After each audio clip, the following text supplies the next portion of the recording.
Hi there, I'm Clifford Bates, and welcome to our Friday messing around.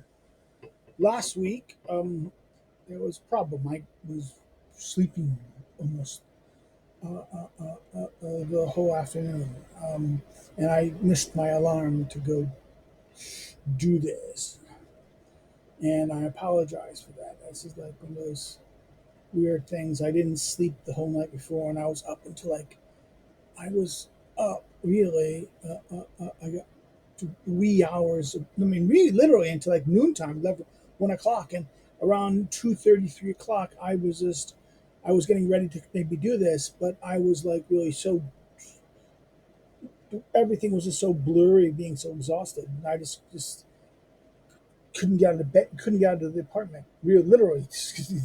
So I apologize for missing posting. I posted the thing about what we'll probably do next after the uh, events. After I finish this, we have about a couple more weeks of this, doing this. Uh, I have probably at least what what's left of of that. I have at least significant more chapters in. I think we're just doing 14, starting chapter 14 in Montesquieu. So there's significant more of those. It's kind of slow to get those done because honestly that. But I promised I would be doing some of these things, and we'll start in July. I hope to do live stream. I'm really hoping because we'll see what happens. I probably may not be able to do it because of some problems. We still have a thing of the live internet. I don't know what's going on. When I tried doing it, when I tried doing live things on things like Messenger or Skype or even Google Meets and things like this or Zoom, there's no problem. But every time I tried to maybe start a live stream lately, it's been everything's freezing down and collapsing or having a hard time accessing it. And I don't know what's up with that. So we'll just have to stop on that point. So that's what I've been doing. Now, messing around on a Friday afternoon, what is it? I have to really talk about more a little bit about this Patrick Deneen's regime change. There's been a whole, if you follow there's been a whole bunch of reviews about this book recently by conservatives. And there was a whole major review at Law and Liberty about this, critical of it, I think. Law and Liberty is funded by basically classical liberals. It is part of Liberty Fund, and Liberty Fund was always kind of a classic liberals, this idea of limited government, pro market thing. Even though it has kind of moved away and embraced more conservative themes over the things with certain editors, um, I think in overall, they looked at this very critically. Uh, Patrick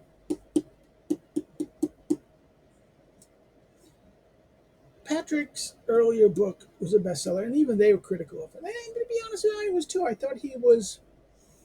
I actually had problems with it because I think he did. I mean, I think his critique of Locke is on the nose in this sense. This is not something that we could argue that he's wrong. The only problem is I think it's wrong to overread Locke and Lockean liberalism in light of American political thought.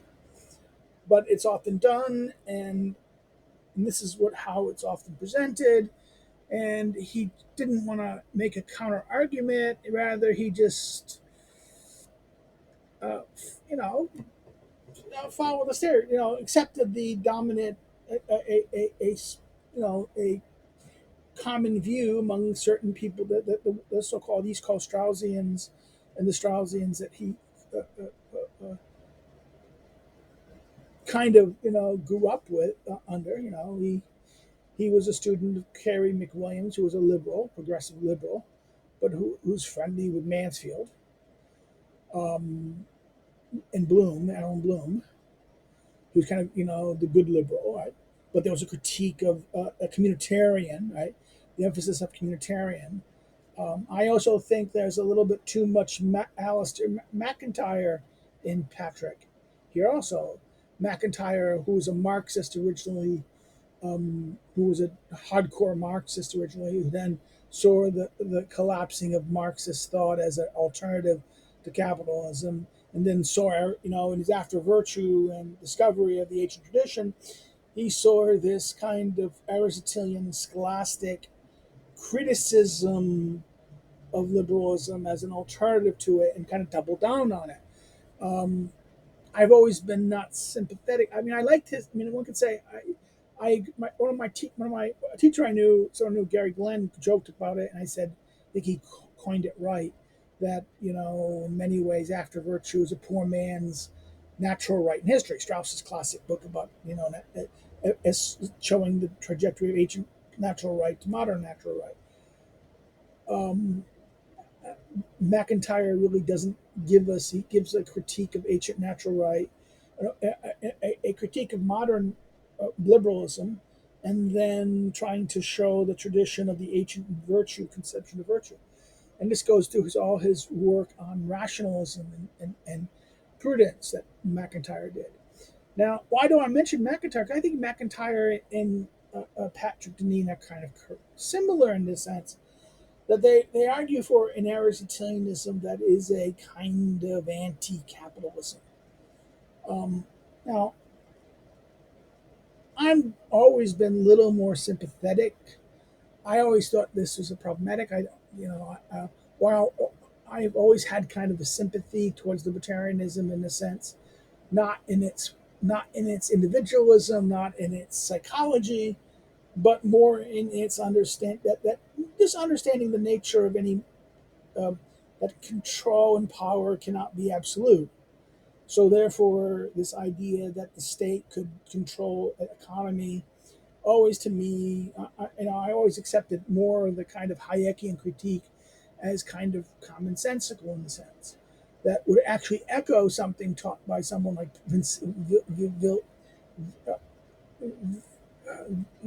I can't say Pareto, Vincent, I can't never say Pareto, the Italian economist slash political thinker slash sociologist, who argued that there's kind of optimality problems in both in economics, right? There's optimality problems.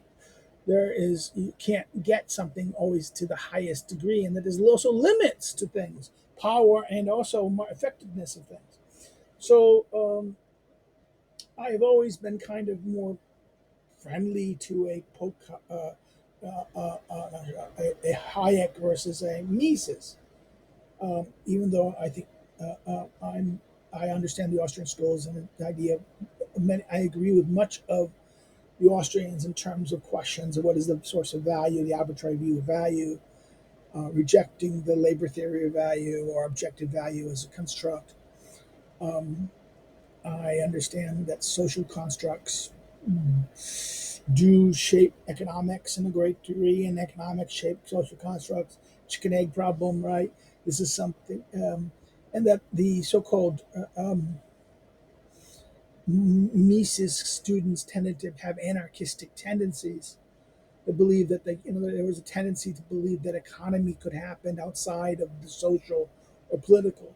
And I've always believed that economy is a function of society to social agreements. It's one of the manifestations of society in this sense, or social relations, and particularly in the Roman conception of societas, which was understood as contractual. This always leads us to the whole Gemeinschaft, the famous Tunis debate, Gemeinschaft, Gesellschaft, right? Discussion that drives turn of the 19th and 20th century political social thought. The question of this changes it. This is from Tunis, Durkheim, Weber. You can see this also in as early in Smith's account of the different stages of economic development in the Wealth of Nations, about the move from hunter-gatherer to agrarian to then industrial society, right? A commercial society, then industrial society. So So let's understand this conception that society, in this fundamental sense, is and the market itself is an aspect of social relations. And therefore, this leads us to a problem here that what the anarchistic conception of the market individual, lone and single individuals, it's not realistic. Man is a social being. Man is a political being. Man grows up in a social relation of families and communities, and that these communities shape markets, and that's that the markets are a product of the market emerges out of a community and interrelation.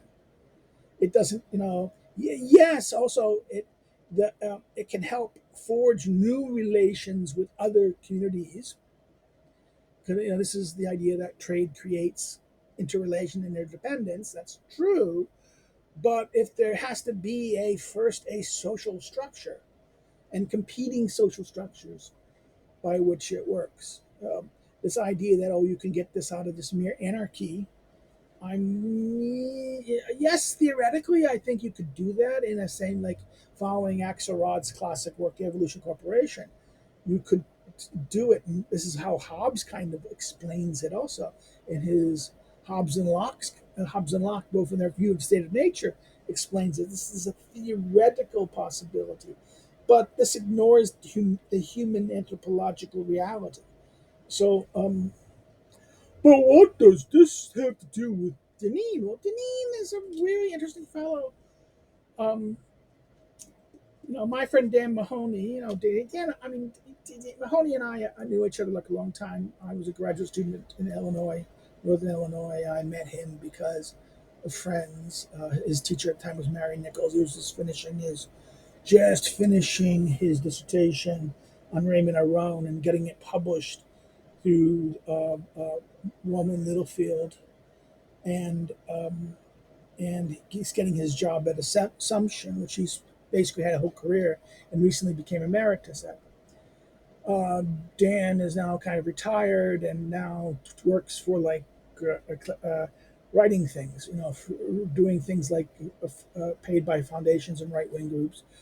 Like, is a fellow at not Heritage, at Real Clear Politics, a fellow at I think maybe even at Clement Institute, and therefore now spending his time just writing. Well, he wrote Patrick Deneen and Mahoney were friends through our mutual friend Peter Lawler, who's long been dead. He's been dead, I think, 2017, 2018. He died.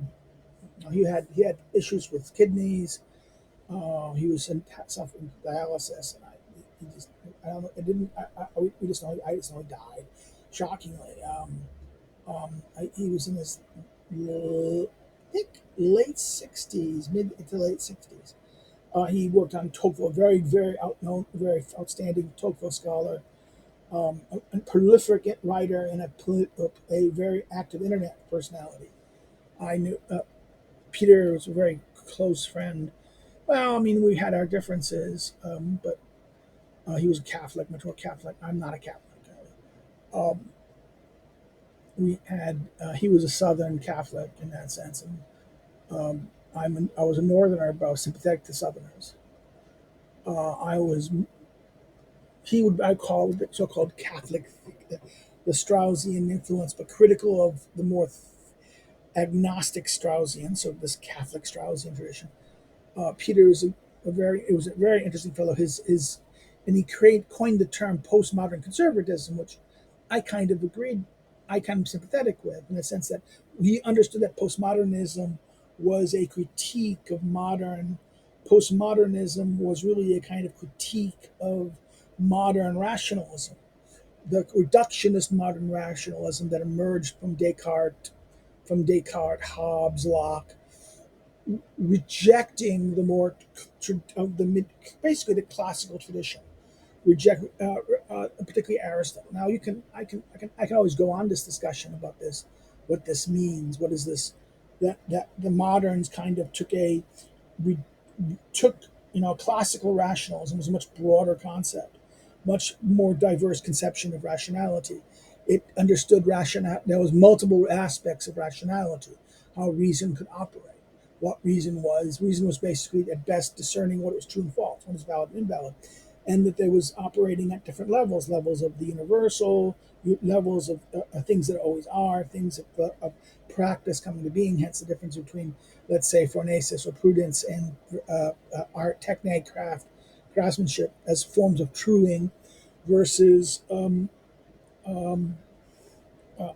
wisdom, or wisdom, which is a truing of the whole, the universal wholes of things.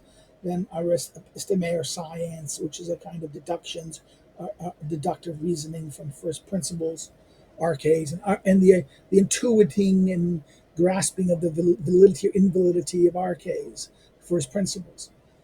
These are That's Zeus. That was Nous. That was called. Right? Nous. That was called. So therefore, this is outlined in Aristotle's Ethics, Book 6, right? The famous account of intellectual virtues, intellectual excellences. This is also something that Heidegger, the early Heidegger in the 1920s, specifically wrote on about, and both in one of the lectures of that, plus also in the Plato Sophist lecture, and the first third of it deals with Book 6 of Nicomachean Ethics, with this whole very important description of this. In fact, Heidegger's being time could be seen as trying to address the prudence problem, but failing to do so, getting stuck in techne, and getting stuck in proesis, making, and not getting to action on action's terms. You can see this is why Heidegger's influence of people, someone like Hannah Arendt, whose whole philosophy is action. So Peter understood this postmodern critique, Heideggerian critique of early Enlightenment, the early rationalism of someone like Descartes, Hobbes, Locke, and its reductionistic tendencies, which then tended to distort reality, distort the conception of reality.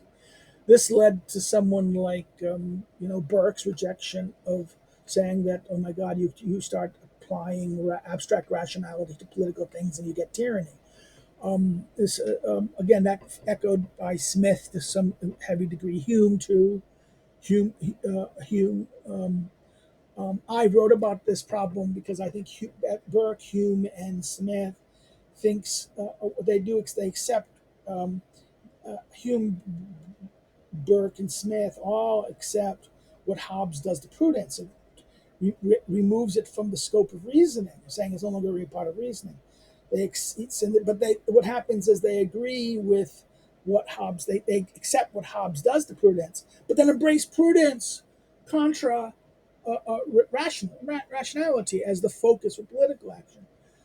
And this is the interesting aspect of it. Some even say, well, but Hobbes himself does it. Yes, I think Hobbes can't escape prudence in his fundamentals. No one can escape the reality of necessity for prudence. But for Hobbes, prudence becomes nothing more than kind of guessing, and a kind of a lucky guessing in that sense, not a true a science, a cognition of deductive reasoning or deductive calculation. So Lawler looked at the postmodern critique of liberalism, and especially the rationality underpinning liberalism, the anthropology and the conception of rationality applied in that anthropology that shapes modern liberal thinking.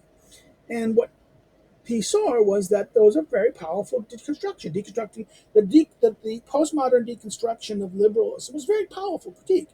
Now, I think this is what even turned Strauss on. Strauss's point was that Heidegger's critique of Enlightenment was so powerful and it's his uncovering of the tradition. Deconstructing is basically taking the roots out of the thing, pulling it out.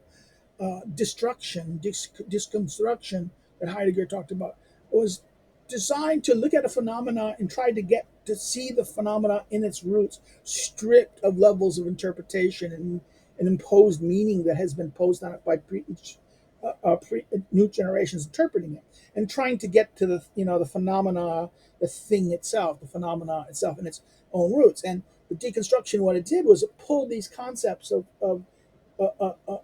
philosophy, ancient, particularly the tradition, out and saw that, oh my God, this is that line both Klein and Strauss argued that Heidegger was offered the means to recover the ancient wisdom with ancient science. And I think this is the point that this is the very point of people like Lawler's critique, embracement of postmodern conservatism, postmodernism as a thing. And this, I think, also is someone expressed in someone like Ralph Ketchum. Not Ralph Ketchum, sorry. Oh God, I know his name is going to drive me problematic. It's no, not Ketchum. I know Ralph Ketchum is a different person. He's a lawyer and a political theorist, an excellent guy. Um, oh God, it's Ralph. It's going to drive me absolutely kind of. Hold on. Hold on for a second. Okay, I apologize. Ralph Hancock. I think he's still at Brigham Young University. Ralph, about a decade ago, wrote a great book on reason that I still think is an outstanding critique of the problem of expressing, in a sense, what Peter actually ontologically meant by postmodern, conservative postmodern, conserv, postmodern conservatism in this fundamental sense. Now, I never think Dan never really was part. Dan Mahoney was never really part of this. He was always kind of more a defender of liberalism, a defender of what we called sound liberalism. He stood with Pierre Minot, with Pierre Minot, with his Aaron Raymond Aron, um, and took a position kind of, and you can see that in his book on statesmanship, his thing. Even though he is very much a fan of someone like Roger Scruton, but I don't think he has. I think Roger is more critical of liberalism in a more traditionalist way, an anti-rationalist way, a more aesthetic way than Dan Mahoney. Love him, but he is ultimately more comfortable with a kind of moderate liberalism in this sense. This is the moderate.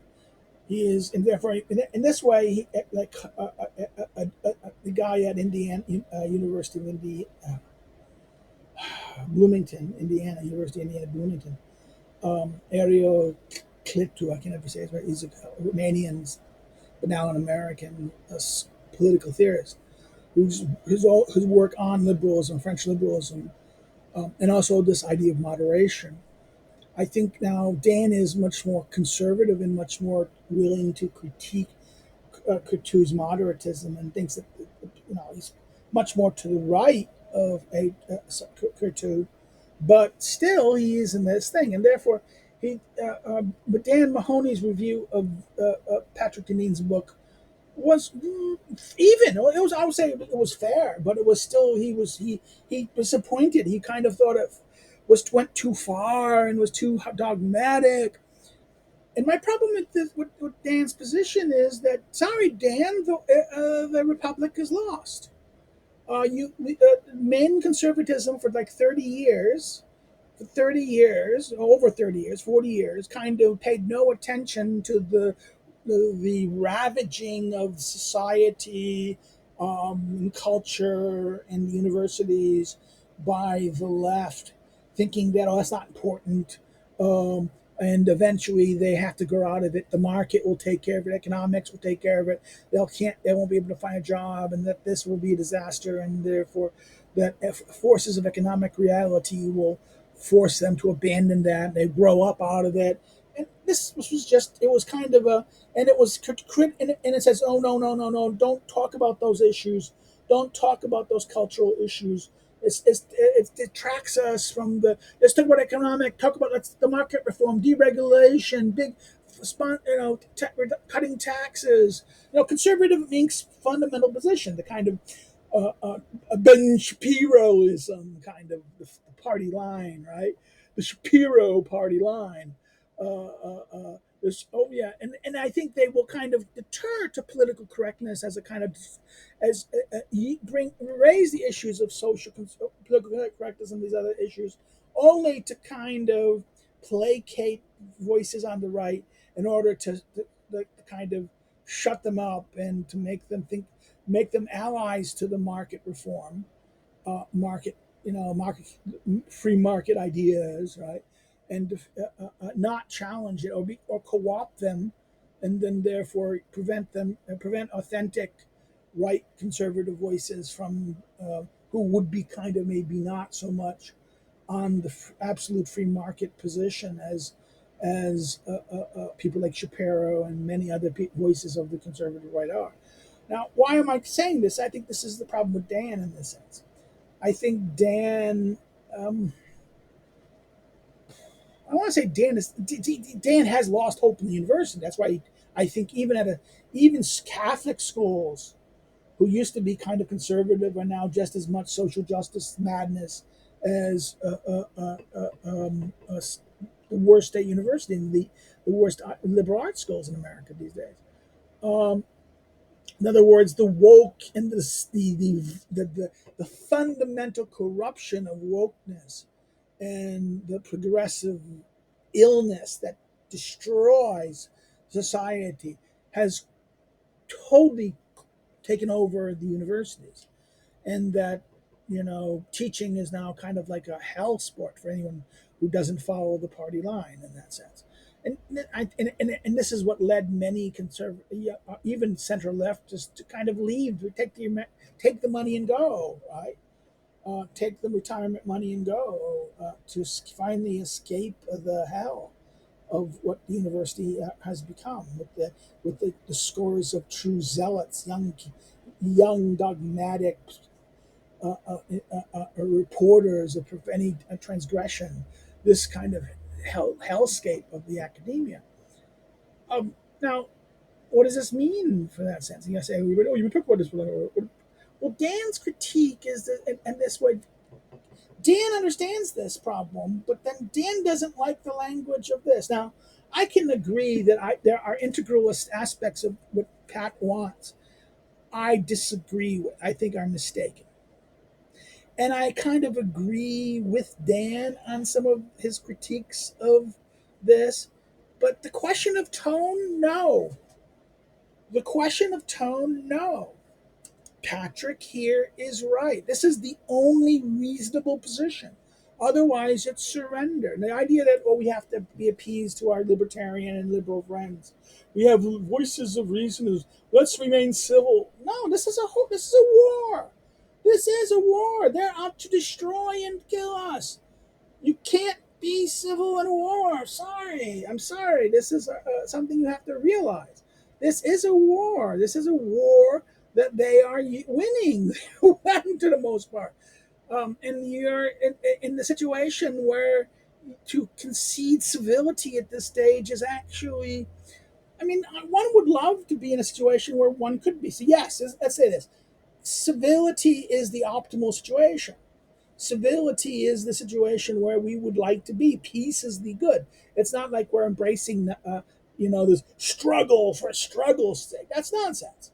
Yes, the organized, healthy community is a community at peace. It is a stable community. It is a place where civility goes. So yes, yes, yes, yes. We agree. I can agree with you, but I'm sorry that we're not in a right now. The situation is not a situation of normal times. It is the situation of crisis. And trying to remain civil in crisis, well, that may work if you have the means and you're in the position of power, but you're not in the position of power. Come on. And if you're the powerless or those who have no things, okay, yes, this is the idea. I've always argued this, that um, the minority gets, for the minority or the weak force to argue for violence is a kind of self-defeating prophecy, right? Because the strong will kind of crush you.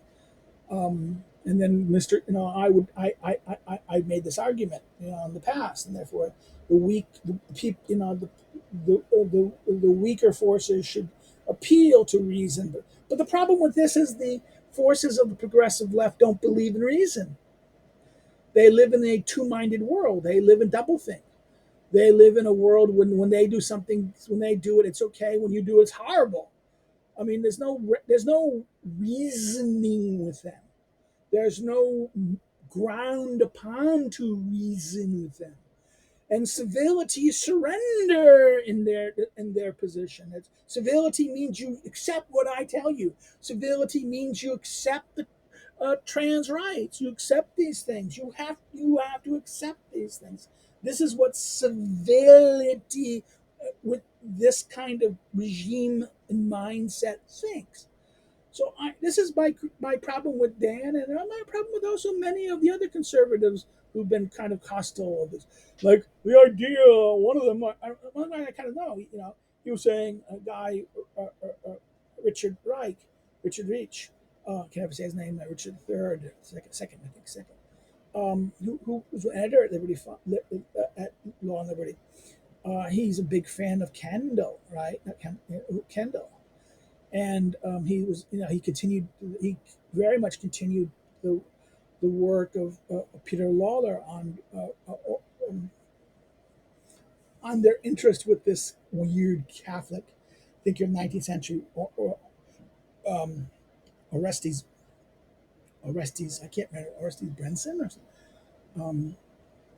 I'm not a Catholic, so it doesn't, to me, this is not really a voice I'm interested in. This kind of Burkean Catholic thinker of American at the time of the American Revolution. Um, Peter died, and the Range finally kind of finished Peter's book on the Constitution, which is kind of a anti-Lockean. Okay, again, this is this idea, this critical of Locke. Peter Lawler was very critical of Locke in the lockbox, right? Um, um, and that was very much a kind of block. This critique of Locke was very much in fit with someone like Umar Kendall and Kendall's critique of the open society, right? I made Richard Reich's criticism of this. Oh, Patrick is too critical. It doesn't care about freedom, because it doesn't care much about freedom. He wants to, be this. Okay, you can criticize the integralism within this thing, but the common good idea of the common good is not a rejection of freedom. Why? And someone like Richard Reich should know Kendall, who says he knows Kendall, should understand Kendall didn't. Kendall would argue that there's two types of freedom. There's the freedom against this kind of individualism, the destructive freedom, my freedom to do what I want, this freedom of will. That's something Aristotle talks about. This freedom to do what I want and will, and not take any orders from anyone else. This arrogant freedom of the powerful, this arrogant freedom of who gets to do what he wants, the tyrannical impulse, right? This is destructive freedom. This is the freedom to do what I want. Whereas the other freedom is to not to have yourself imposed upon, not a freedom, not to be able to rule oneself, to be able to um, not be ruled by others without one's consent. This idea of freedom, which is a freedom of order, a freedom framed in order, and that produces the ability to be human, so that the order that allows humans to flourish and to prosper, and that flourishing is found in a common benefit, the common good. Remember, this is what common good really means. The common good is not some transcendent thing that we all sacrifice towards. No, it is the thing we share in. The good or benefit, or the goods, the good things both in the kind of point of living and also living well, that we share together in, that we all partake in. This is what is meant by common good. And therefore, to understand the common good in this light is not to deny freedom. It is not now. Of course, what Reich and everyone says, oh, he's critiquing liberalism and says liberalism and its radical individualism as a negative, and therefore he must be This is kind of what I call the Ayn Rand either orism. This kind of simplistic collectivism versus individualism. Collective. This is kind of like a false dichotomy of these two alternatives. You're either one or the other. And my argument is that both of these paradigms are kind of fundamental characters and shallow little characters. The nature of human mind is both, in the sense that we are social beings. We are not individual creatures. We are social beings by our biology and our nature. We by social political. We are bonding beings. We are social beings. We don't just reproduce and automatically clone like a little self-second cell. What happens is children are born to women, and they require time before they're able to be autonomous. Long time before the child is able to be an autonomous actor on their own. Even then, there's obligations. There's obligations and care, mutual obligations and family. You don't. In other words, you are. In other words, you don't shoot. You're not this self-creating creature. You are created by your parents, and you inherit their what they gave you, inheritance in that sense. They make you up. And their ancestors make you. All their ancestors are within you, in your genes, in your code, and you're there. They're all present in you in that sense. That this is the kind of, and then the future is the children you will have. Some people won't have few children, but others will, because of the nature of this works. Sometimes, But again, this is this idea that we're not this radical individual. We have choice, but we're not. It is not absolute free choice. That we are often given pathways and our environment, our situation, our past. All these things kind of gives us options that we get to maybe to take the question of optimizing or taking the one we think best and getting it wrong, or maybe choosing this path over that path because we prefer this path over that path. In other words, again, this is tied to our who we are and what we are. And I think this needs to be understood in this sense that and it's not this radical I myself. In many ways, radical individualism creates much of the woke nonsense. It's the idea of the radically emancipated will that is free to choose what it wants. This also explains why all the you know look at many of the big voices among libertarians. Look at their sexual lifestyles and what their identity is. There is a kind of unnaturalness about them. And now we can say, oh, but they're on our side. But no, come on, no. I mean, look at the famous defender of liberalism in her multi-volume book on the bourgeois. Uh, you know what I'm talking about, don't you? Come on, come on. This is what's her name. Come on, let go my neck over here. Where is that? Deidre. First name Deidre. Deidre McCloskey. Um,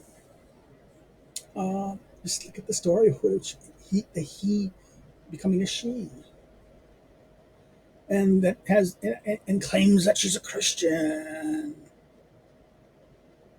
Okay, this is the and go look at the story of her story in that sense, and then see what how she handled her um, his children from its marriage before transitioning. Right now, she transitioned like 30 years ago, so she was She was there doing these things before the trend, right? But um, but she's also a hero among the libertarians. No, her books are great. I'm not going to deny that. I'm not going to say, "Oh, burn her." No. In fact, this is one of the things, the famous debate between Patrick and her that Cato tried to put together a couple years ago, and it got testy because basically she says, "Oh, you're a Catholic, and your kind of position is against mine. You want to burn me, right?" And Pat, I'll be honest, Pat is not going to be a burner. He's too nice. The problem with Pat is he's too nice. He didn't come out and say it. No, you're unnatural. He didn't come out and say it. You're unnatural. You want to make something. You want to claim something unnatural is you can do it, but it's not going to be successful.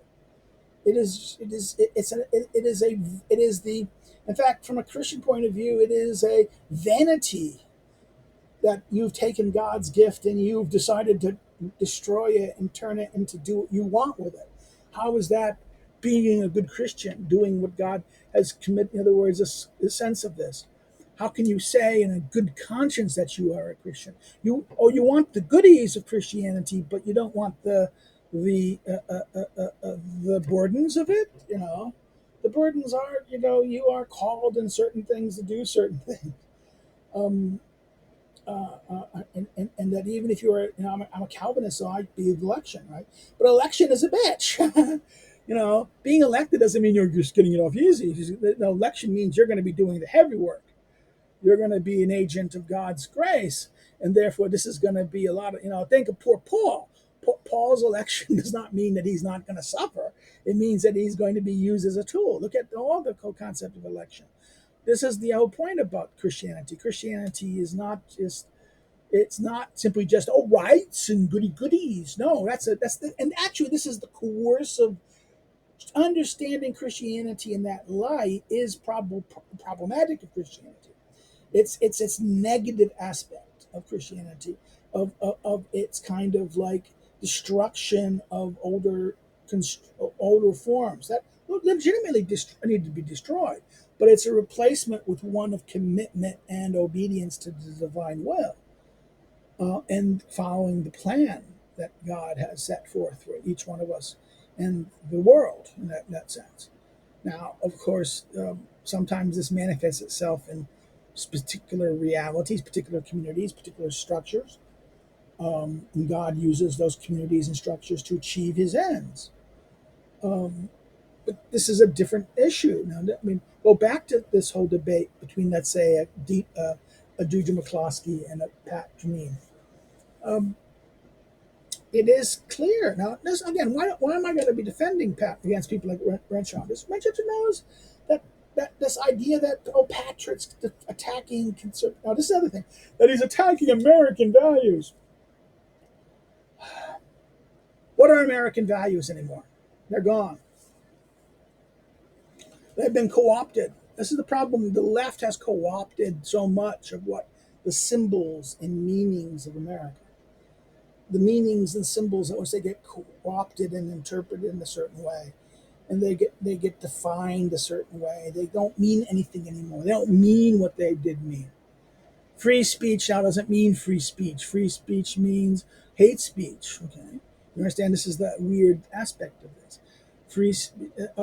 A definition of free speech that will want to marginalize speech that it doesn't like. Okay, remember the ACLU in the 1970s and 80s were all for Nazis marching. Now the ACLU wants to punch, supporting people who want to punch Nazis. And the hypocrisy of the civil liberties left. The civil liberties left. Once they've gotten power, they don't want. When they were in the minority, they wanted tolerance and open rights. But when they're in power, they want repression and rule. This is the leftist mentality. This is the tactics of their so-called liberal principles. They are more concerned with power and controlling power. And I think Deneen understands this to that degree, but Deneen's too nice. Deneen doesn't call out the hypocrisy and the inconsistency of someone like Peter McCloskey to a degree that maybe he should. Maybe he should have pulled no punches. Of course, this is exactly what they want. The left wants. They want to make you to be the demon, right? This is the trap. The idea is, oh, you're going to fall into the trap. No, they think of you this way anyways. Be the monster that they want. Be the monster. They think you're a monster anyways. Give it to them in both barrels. No, no, no. This is by. Oh, but there's what you're going to be a thing. No, no, no.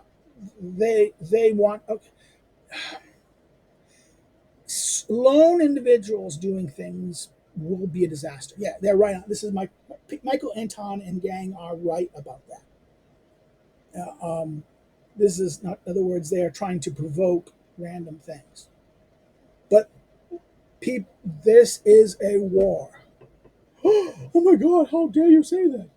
It is a war. They're fighting it as a war. The left is doing this. They deperson. They destroy your career. They make possible. They use power to crush. They're using the instruments of all the society.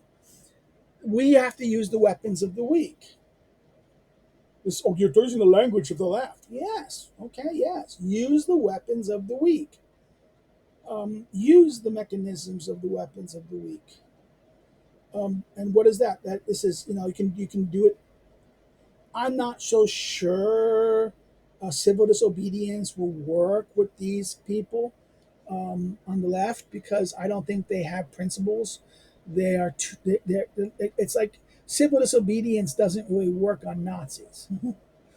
And these people are ontological Nazis in a sense. They're true believers. Yeah, but they worked on the communists. You saw this.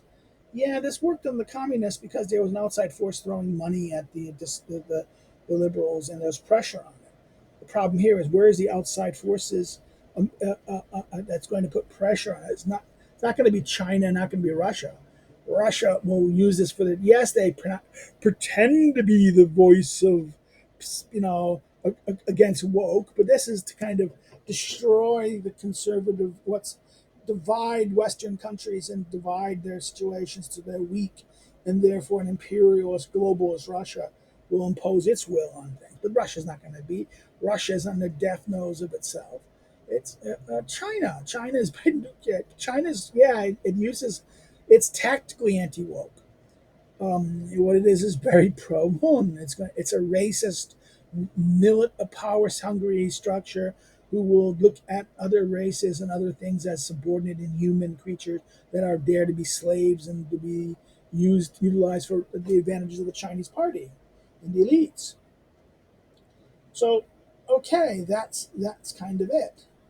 So that's messing around in that sense, right? This is the whole point, and this is why you can say, well, why don't then what? But wait a minute, you just gave an argument against doing anything. Yeah, that's the problem. This is a question of prudence, and it will only doing anything when there's no larger support. But at the same time, this is why I was liking Andor. What Ruth and the major plotter was absolutely right in this sense. An accelerationist, people call him, right? The idea that, okay, only when the society as the whole gets imposed upon by the oppressive situation, that that they feel that they have to act or lose everything. Then and only that's also the founding. Next week, this coming Tuesday, will be 4th of July in America. We celebrate the 4th of July. Um, this is what the whole meaning of that province, that clause in the second paragraph of the Declaration of Independence is about. That prudence will dictate that people put up with the evils more, as long as they're bearable. But then when they become unbearable and they're universally understood as unbearable, then they're forced to act, or else. You understand? And I think that is what in many sense I think this is what that line by Rufin Rao talks about. I think it's I've surrendered everything. Right? This idea that he needed to force the oppressive government to become really repressive and make it repression hard and make it be felt so hard that what happens is that people have no choice but to rebel or die. Okay, because the argument is that our enemy has used they've boiling frogs. In other words, they gave us economic freedom and economic liberty and things like this, but then took our social liberty away and used to take the universities and took these things, took the centers of control, and slowly got through all the instruments of power. And now what they're doing is they're entertaining us to death through entertainment and culture and video games and things like that, drugs and all this stuff, that we'll be like frogs being boiled alive. And look at Canada, how Canada is using euthanasia to exterminate the poor and the unproductive in that sense. Okay, this is come on, this is wake up. Only what soft tyranny is the more real. Soft tyranny soft is much more destructive than tyranny hard, because tyranny hard gives us, we feel it and react. That's the famous line about VAT versus sales tax. In Europe, VAT is hidden from you. Yeah, you see it on the form, but you see the good on the thing, it includes the VAT price. So unless you're really constantly, oh, that's 23% higher, really. The government's taking 23% of that. But when you're paying it at the cash register, when you feel it and see it, you wouldn't. I mean, I tell my European friends, your that makes it, that is basically designed so you don't feel the pain of the taxes. So you have high taxes and don't really realize it. Um, and you don't feel it, you don't resent it. Where in America, if you tried doing 23% at the state sales tax level, it'd be outright revolt. This is why the highest general sales tax in the states, about 10%, right? Okay, and that's even high, and people bitch about it, right? And they sneak to another state to go get pay less, right? So here, and hence why the black market happens in America too, because we're avoiding to pay taxes. Okay, so okay, this is what I'm talking about. This is the feeling of tyranny, feeling of the oppression, feeling the oppression of the state on you. You feel it, and then once you feel it, you react towards it.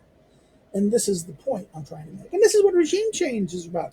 You need to start people thinking about change. Revolution. Think about a revolution. In the sense that we are thinking about regime change. We have to. We have now. Now he's not going to argue that. His argument is, I want something more revolutionary and more. Not going to be outright revolution in that sense. But I think because he's an academic and the way he is much more. Again, this is where he shares with Dan his moderation, and I also think his Catholicism and is a universalism that he doesn't understand. That I think his integralism is more connected to globalism than he wants to understand.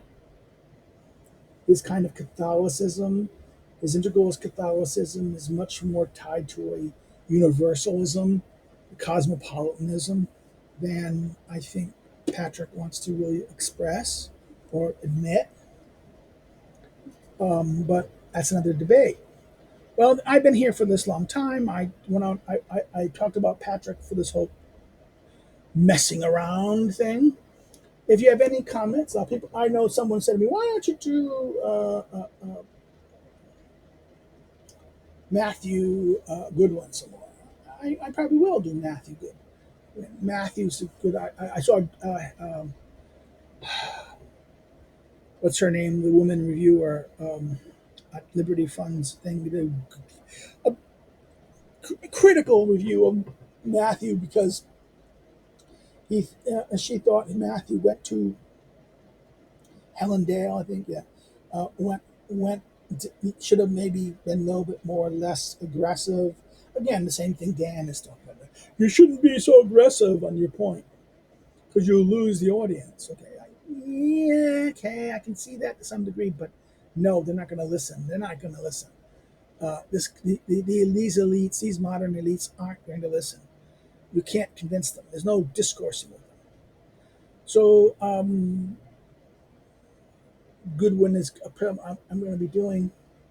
I might talk to someone else again, something I might be interested in. Well, that's it. I'm going to stop here. If you have any comments or questions, please put them below. If not, you can like it, dislike it, share it around the internet, pass it out, tell people to go watch it. If you've not liked it, say why on the thing. If you're not subscribed, subscribe. Let's grow the channel a little bit, like this. If you want to help, you want to contribute to this and help me do what I do here, you can do so by becoming a member and subscribe to our Patreon, or you can buy one of my books if you haven't bought it already. Okay, that's listed below. On that, I'm going to stop and wish you guys have a good day and a good Friday and a good weekend. Take care. Bye bye.